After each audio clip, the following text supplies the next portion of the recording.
तो आज का जो मेरा रूटीन है, आज के दिन में सिर्फ़ एक वार्म अप करना और मुझे थोड़ा फ़्लो स्टेट के बारे में बताना है। क्योंकि कभी-कभी एक अच्छा वार्म अप ना, एक अच्छे वर्कआउट से भी ज़्यादा इम्पोर्टेंट हो जाता है। हम जब देखते हैं मोस्टली हमारी जो हैबिट्स हैं, हमारा एक रूटीन होता है, एक प्रॉपर हमने स्ट्रक्चर्ड प्लान कर रखा होता है, हमको क्या ट्रेन करना है आज। हमारी स्पेसिफ़िकेशंस होती हैं आज, कुछ बॉडी पार्ट्स के अकॉर्डिंग ट्रेन करते हैं, कुछ ऑब्जेक्टिव्स के अकॉर्डिंग ट्रेन करते हैं। किसी को स्ट्रेंथ ट्रेनिंग करनी है, कभी एंड्योरेंस होता है, कभी स्टैमिना होता है, या कभी बॉडी का कोई सेपरेट पार्ट होता है ये, तो हम इस हिसाब से ट्रेनिंग करते हैं। जब हम ये करते रहते हैं for a period of time, तो हम इससे बोर हो जाते हैं। उसके बाद हम इसको करना बंद कर देते हैं, क्योंकि हमको रेस्ट चाहिए होता है। लेकिन अगर हम ट्रेनिंग में अपने एक ऐसी चीज़ इंक्लूड करते हैं जिससे हमको जिस जो बिल्कुल ही डिफ़िकल्ट ना हो, जिसको कोई भी कर सकता है, जिसको करने में मज़ा आए, जिससे हमारी बॉडी रिलैक्स हो जाए, हमारी रिकवरी अच्छी हो जाए, तो उसे ही कहते हैं प्रॉपर वार्म अप। तो आज के दिन मैंने कोई ट्रेनिंग नहीं करनी है, आज के दिन मैंने कोई भी स्ट्रेंथ ट्रेनिंग, एंड्योरेंस, स्टेमिना या कोई भी मोबिलिटी की ड्रिल नहीं करनी। मुझे सिंपल सा एक अच्छा सा वार्म अप करना है, उसके बाद मैंने चले जाना है। इतना सा ही मेरा आज प्लान था, क्योंकि करने का मन ही नहीं कर रहा था। तो वीक में कभी कभी ऐसा टाइम आ जाता है जब फील करता है कि कुछ करो मत, तो तब हमको ना बस बॉडी को मूव करना चाहिए, क्योंकि मूव करने से ही बॉडी को डोपामिन मिलता है।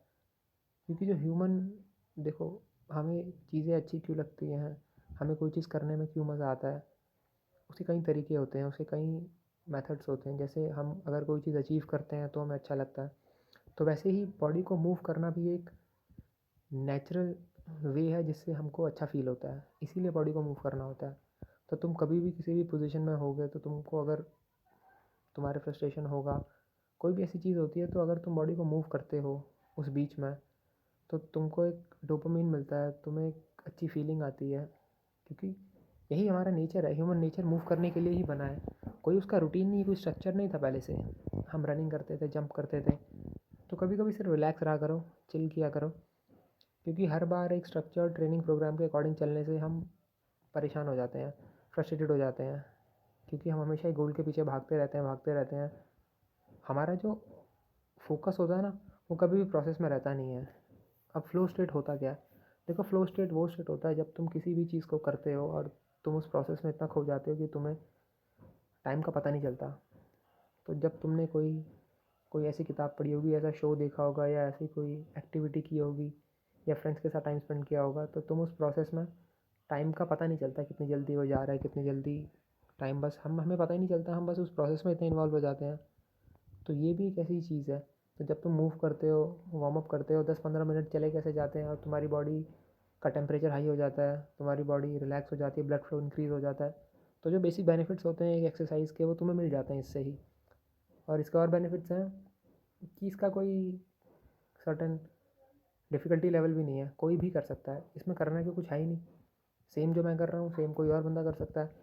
सेम जो पहली बार एक्सरसाइज कर रहा है ना। हमने एक्सरसाइज को एक एक टैबू बना दिया है कि यार, इतना तुम दिखोगे, तुम इतने अच्छे दिखोगे तो तुम तभी फिट हो, या तुम नहीं करते हो, तुम्हें क्या करना चाहिए।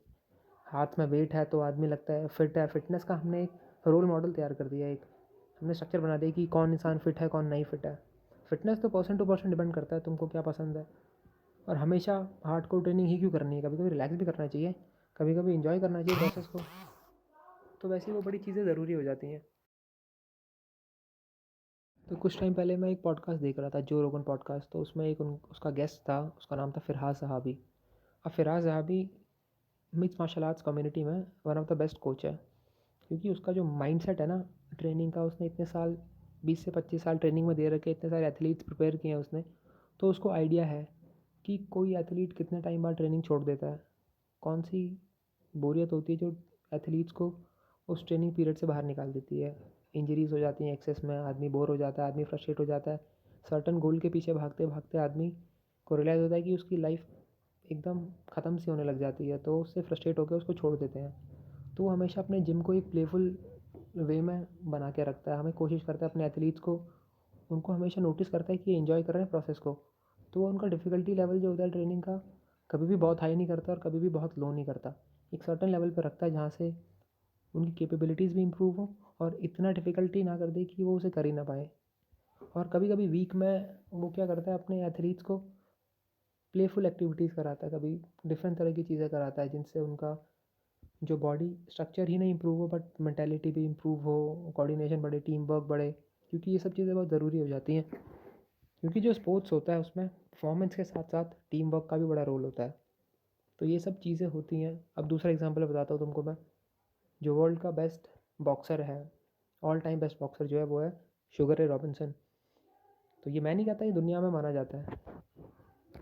और उसका बेसिक आइडिया ये है कि जब वो अपनी ट्रेनिंग करता था तो उसके अकॉर्डिंग उसका मानना ये था कि जो ट्रेनिंग होती है वो एक रिदम के अकॉर्डिंग होनी चाहिए, एक रिदम होना चाहिए ह्यूमन बॉडी का।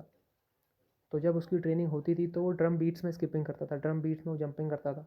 और वो कहता था कि अगर तुमको तुमको एक्चुअली रिंग में ओपोनेंट का रिदम तोड़ना है और अपने रिदम बना के ओपोनेंट का रिदम तोड़ना है। जैसे तुमने रिदम तोड़ दिया तो रिदम बहुत इंपॉर्टेंट चीज़ होती है। तुम कोई भी स्पोर्ट ऐसे उठा के देख लो, अगर इवन एक बॉलर अपनी बॉलिंग डाल रहा है और तुम्हें लग रहा है कि वो अटका अटका सा रनिंग कर रहा है, उसकी रिदम नहीं आ रही रनिंग में, तो उसकी अच्छी बॉलिंग नहीं हो पाएगी।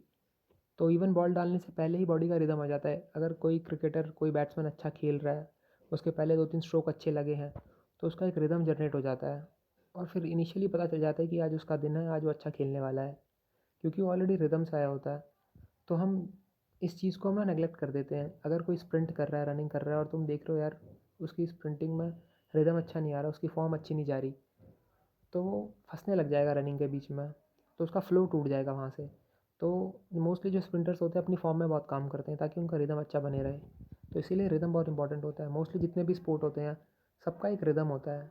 जैसे तुम बॉक्सिंग की बात कर लो, रनिंग देख लो। रनिंग में अगर तुमको बताऊँ, जो कीनियंस होते हैं, कीनियंस के ट्रेनिंग प्रोग्राम में इंक्लूडेड एक दिन उनको डांस करना है। डांस इन द सेंस वो एक रिदम बीट्स पे डांस करते हैं सारी टीम मिलके, उनकी एक रिदमिक बीट्स होती है उनकी, और एक रिदमिक मूवमेंट करते हैं ताकि उनकी जो मूवमेंट है वो इम्प्रूव हो जाए, उनकी जो रिदम है अच्छी हो जाए, उनकी फॉर्म इम्प्रूव हो जाए। क्योंकि अगर तुम्हें लॉन्ग टर्म के लिए सोचना है, कोई लॉन्ग टर्म तुम्हारा गोल है, तुम्हें लंबे समय तक ट्रेन करना है, तो तुम्हें एक पीरियड अपने बॉडी की मूवमेंट में देना पड़ेगा जिसमें तुम्हें muscle training, strength training, endurance सबको छोड़ देना पड़ेगा। और सिर्फ ये बिल्कुल ईजी है, यही सबसे आसान चीज़ होती है, अपनी रिदम पे काम करना, अपने मूवमेंट पे काम करना, ताकि तुम्हारी मूवमेंट इम्प्रूव हो पाए। मोस्टली मैं देखता हूँ कि ना जब इंसान बहुत बल्क अप कर लेता है तो उसकी एबिलिटी है ना मूव करने की वो काफ़ी कम हो जाती है। ना उसके हैंड प्रॉपरली मूव कर पाते हैं, ना शोल्डर्स मूव कर पाते हैं, ना उसकी बॉडी से वो रिदम चले जाता है, उनसे प्रॉपर डांस भी नहीं हो पाता। डांस इन द सेंस ये नहीं कि तुम्हें मूव्स करने हैं बहुत बड़े बड़े, लेकिन एक रिदम होता है डांसिंग में। तो डांसिंग बॉक्सिंग से बहुत रिलेट कर पाती है। अब क्यूबन बॉक्सर्स जो होते हैं, क्यूबन बॉक्सर्स भी एक रिदम पे ही काम करते हैं। उनकी बॉक्सिंग की ड्रिल्स जो होती हैं बहुत लाइटली एक दूसरे को हिट करते हैं, लाइट स्पारिंग करते हैं वो। और एक डांस की तरह वो एक उनका डांस होता है। क्यूबन्स डांस के तौर पे ही बॉक्सिंग को लेते हैं, इसीलिए क्यूबन्स वर्ल्ड के बेस्ट बॉक्सर्स हैं। सेम ऐसे कई सारे इवेंट्स हैं, स्पोर्ट्स हैं। तो हम ट्रेनिंग को अंडरस्टैंड ही नहीं कर पाए। तो लोगों ने ट्रेनिंग को एक हार्डकोर एक्सरसाइज बता दिया जिसमें तुम्हें हमेशा डिफ़िकल्टी लेवल को पुश करना है, अपने पिछले दिन से हमेशा एक स्टेप आगे जाना है, हर बार वेट को इंक्रीज़ ही करते रहना है, रेपिटेशन इंप्रूव ही करने हैं तुम्हें। तो हमेशा एक आइडिया रहता है कि यार पिछले दिन से मुझे आगे जाना है, जो कि एक्चुअली प्रैक्टिकली पॉसिबल होता नहीं है एक पीरियड के बाद। इसको करते करते इंजरीज़ भी बहुत हो जाती हैं। हम हमेशा पुश करते रहते हैं अपने लिमिट्स को। एक तो माइंड में हमेशा ये रहता है कि यार हमें लिमिट्स को पुश करना है, तो वैसे ही आदमी परेशान हो जाता है, क्योंकि खुशी से कोई हर रोज़ अपनी लिमिट्स को क्रॉस नहीं करता। इतना आसान भी नहीं होता, ह्यूमन बॉडी इतनी जल्दी अपनी लिमिट्स को क्रॉस नहीं कर सकती। वीक में, मंथ में पीरियड लगता है, और तुम्हें उस पीरियड को स्लोली चलना चाहिए। उस पीरियड में तुमको बॉडी सिग्नल्स देती है हमको कि तुम अभी इस पॉइंट पे आ चुके हो जहाँ पे तुम्हें पुश नहीं करना चाहिए। तुम्हारा माइंड तुमको सिग्नल्स दे देगा क्लियरली कि यार अभी मुझसे नहीं हो रहा है, अभी तुमको थोड़ा सा रेस्ट देना चाहिए। रेस्ट का मतलब ये नहीं कि आके बैठ जाओ। कुछ एक्टिविटीज़ ऐसी करो जिसमें तुम्हारा मसल गेन ना भी हो, इम्प्रूवमेंट ना भी आए फिज़िकली, पर तुम्हारा जो मेंटेलिटी है, तुम्हारा